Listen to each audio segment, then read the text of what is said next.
Hello, friends, and welcome back to Inquisitive, helping you to learn and be successful in high school, secondary school, and college level biology. This is actually video number 7 in a series of videos looking at cells and their organization. In this video, we will be looking at diffusion. Just a quick request to consider subscribing to the channel if you like the content. More importantly, if you can leave some comments, that would be fantastic. Your feedback will be really useful in helping to improve the channel, to tailor it to meet your needs. Okay, so to help explain what diffusion is, allow me to indulge in a little mild toilet humor. Okay, so just bear with me. Imagine this situation. Okay, you're in a lift, and in the lift there's a few people in there. Sometimes it's packed. Okay, so we've been in this situation, and someone's decided to let one off. Okay, they've let one off, and they're acting all innocent. So he's acting all innocent, and this person has convinced himself that everyone thinks it's him. Okay, so we've all been at, well, many of us have been in a situation. I know that I have. So everyone's kind of having the same kind of thoughts, but everybody is different. So there are subtle differences in what they're thinking. Okay, so this person is thinking this, and this person is thinking a bit differently, and then this person who's the furthest away is starting to feel the effects of the volatile, noxious fumes heading her way. Okay. Now the reason why these people who are closest to the perpetrator smell it first, and this person is further away, or the furthest away, and is smelling it last, and the confusion that it causes in the lift is all because of diffusion. Okay, so you can blame diffusion for all this.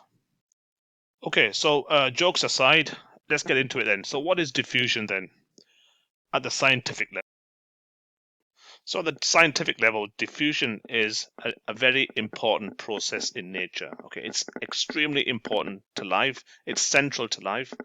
So it makes it a fundamental process. Okay, and it follows some basic laws of physics. Okay, and it's the second law of thermodynamics, which looks at entropy. Entropy is actually a mathematical way of measuring order. Okay, so what do we mean by order then? Okay, so just take a queue. A queue, so people in a queue are lined up in an orderly fashion. If you look at any solid, a solid is made up of atoms. Let's say a block of metal. The atoms in that block of metal are arranged in an orderly fashion. Now, this second law of thermodynamics favors disorder. Okay, so it doesn't like things being concentrated in one place. So looking back at that situation in the lift, now as soon as that person decides to let one off, as they say, the concentration of noxious fumes is very high in the immediate vicinity of his posterior. Okay, so now you can think of those molecules which make up the noxious gases, okay, all arranged in an ordered fashion, okay, in the immediate vicinity of his posterior. Okay, now because of entropy, okay, entropy doesn't like, or rather the second law of thermodynamics doesn't like the concentration to be high in one particular area, and because the lift is kind of enclosed, okay, all the molecules will then disperse throughout the lift until everything is balanced. Okay, so there's an equal number of noxious fumes all around the lift. Okay, and so entropy is what forces everything to reach a balance and therefore an equilibrium. Okay, so if there is a high concentration of gas in one area of an enclosed space, then entropy would ensure that that an equilibrium is reached. Okay, in other words, the gas is spread out evenly, it's balanced out, and equilibrium has been reached. Okay, so what I wanted to do really here was just link this word diffusion in the scientific sense with a universal law of physics, entropy. Okay, they're both linked. Everything follows laws of thermodynamics. Okay, so let's try to show that as an animation. Okay, so imagine this. So it could be the lift. It could be anything. Let's just say it's a container that contains molecules of water. Okay, and you've added something to that, and there's a high concentration of those molecules in one area. Okay, now if you leave that, what will happen is that they will disperse and eventually move randomly and disperse themselves, so that there's kind of an equal spread everywhere. And these will continue to move, okay, and this will eventually end up here. So there's an equal distribution of all the molecules, okay? So there's less ordered. Although it looks ordered, okay, it requires more energy to have these ordered in one particular place, okay? And entropy doesn't like that. Entropy likes disorder. And if you give it enough time, okay, equilibrium will eventually be achieved, okay, will be reached. That doesn't mean that these molecules don't or they stop moving. These molecules will continue to move, okay, but at any given space, at any given moment, the distribution of molecules will be equal wherever you are in this enclosed space, okay. So the movement of molecules continues to be dynamic. Okay. So diffusion is essentially the movement of particles from an area of high concentration to one with a lower concentration. Okay, and what this does, it leads to an increase in the entropy of the system. Okay, so the universe favors high entropy. Okay. Okay, so let's just reiterate that then. So the physical nature of diffusion is the movement or spreading out of gas molecules or solute molecules in a solution or in a gas from an area with a high concentration to an area with a lower concentration. Okay, and that will keep happening until equilibrium is reached. Okay, so as is written here, the movement will continue to ensure that a balance is reached and that all particles are spread out evenly. Okay, so now let's look at rates of diffusion. So how quickly diffusion occurs. Okay, so how quickly the molecules move to reach equilibrium. Okay, now this depends upon concentration differences between areas or compartments. And what I mean by that, if I can illustrate it using this example here. Okay, so let's say this is the cell membrane. Okay, and this is outside the cell, and actually this should be inside the cell. Okay, so sorry about that. So this should be inside the cell, outside the cell. You've got situations A and B. Okay. Now, in situation A, you've got a certain amount of molecules. Okay. And the same molecule level concentration inside the cell is this much. Okay. Situation B, the same amount of the same concentration of those molecules is the same as A and B, but the concentration outside the cell in situation B is a lot higher.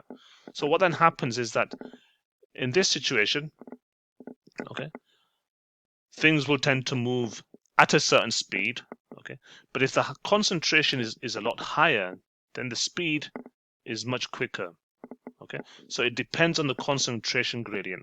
If the gradient is a lot bigger, movement will be faster. So in textbooks, you will come across this term here, concentration gradients. Okay, so the concentration gradient in A is less than the concentration gradient in B. Okay, so because of that, the movement, the rates of diffusion will be much quicker in situation B. In the context of biology, diffusion therefore is essential for life. Okay, because all molecules essential for survival move in and out, okay, and this is done by diffusion. So the body, the cells, the body has to create this gradient by which molecules can move in and out by diffusion. Okay, and the body actually spends a lot of energy creating these gradients. So there are a lot of essential molecules. The most important one probably is oxygen. Okay. There's glucose for the cells to perform cellular respiration. Minerals are needed for all kinds of enzyme reactions. Okay, so such as calcium, iron, magnesium, potassium, etc. Similarly, the body, through all those different processes the cells have to undergo, there are many waste products that are produced. Okay, carbon dioxide is one. So when cells are respiring, so they're using up glucose and they're generating ATP.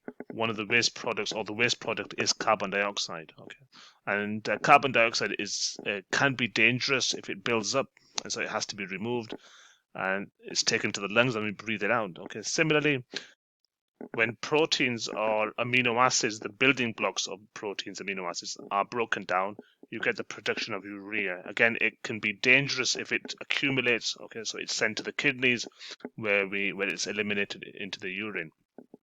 Okay.